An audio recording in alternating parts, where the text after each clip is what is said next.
લક્ષ્ય ન્યૂઝ, એક નજર, એક લક્ષ્ય. સાવરકુંડલા શિવાજીનગરના મોડા નળના કૂવામાંથી 42 દિવસ બાદ બિલાડીનું સફળ રેસ્ક્યુ. સાવરકુંડલા શહેરના શિવાજીનગર વિસ્તારમાં આવેલા મોડા નળના કૂવામાં છેલ્લા 42 દિવસથી ફસાયેલી એક બિલાડીને આજે સાવરકુંડલા નગરપાલિકાની ફાયર બ્રિગેડ ટીમ દ્વારા સફળતાપૂર્વક બચાવી લેવામાં આવી છે. આ રેસ્ક્યુ ઓપરેશનમાં સામાજિક કાર્યકર અને જીવદયા પ્રેમી લલિતભાઈ મારુની મહત્વની ભૂમિકા રહી હતી.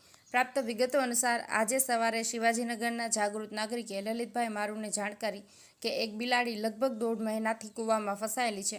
સ્થાનિક લોકો દ્વારા રોજ સવારે દોરીની મદદથી વાટકામાં દૂધ ઉતારી બિલાડીને આપવામાં આવતું હતું, પરંતુ તેને બહાર કાઢવાના અનેક પ્રયાસો નિષ્ફળ રહ્યા હતા. નાગરિકે લલિતભાઈને આ બિલાડીને બચાવવા વિનંતી કરી હતી. સમાચાર મળતા જ લલિતભાઈએ તાત્કાલિક 101 નંબર ડાયલ કરી સાવરકુંડલા નગરપાલિકાનો સંપર્ક કર્યો હતો.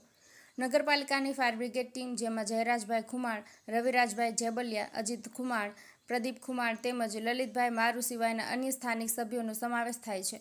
તેમણે ઝડપી કાર્યવાહી કરીને ટીમ સુરક્ષિત અને વ્યવસ્થિત રીતે રેસ્ક્યુ ઓપરેશન હાથ ધરી તેમજ બિલાડીને સફળતાપૂર્વક બહાર કાઢી હતી. લલિતભાઈ મારુ, જેઓ ભાજપના સક્રિય કાર્યકર અને જીવદયા પ્રેમી તરીકે જાણીતા છે, હંમેશા સેવા કાર્યોમાં અગ્રેસર રહ્યા છે. કોઈપણ સમસ્યાની જાણ થતાં તેઓ તરત જ કાર્યવાહી કરી સમાજ સેવાનું ઉત્તમ ઉદાહરણ પૂરું પાડે છે. આ ઘટનામાં તેમની સક્રિયતા અને નગરપાલિકાની ફાયર બ્રિગેડ ટીમની કુશળતાને કારણે એક નિર્દોષ જીવનું રક્ષણ થયું હતું. સાવરકુંડલા નગરપાલિકા અને લલિતભાઈ મારુના આ માનવતાસભર પ્રયાસની સ્થાનિક નાગરિકો દ્વારા પ્રશંસા કરવામાં આવી રહી છે. યોગેશ ઉનડકટ, સાવરકુંડલા.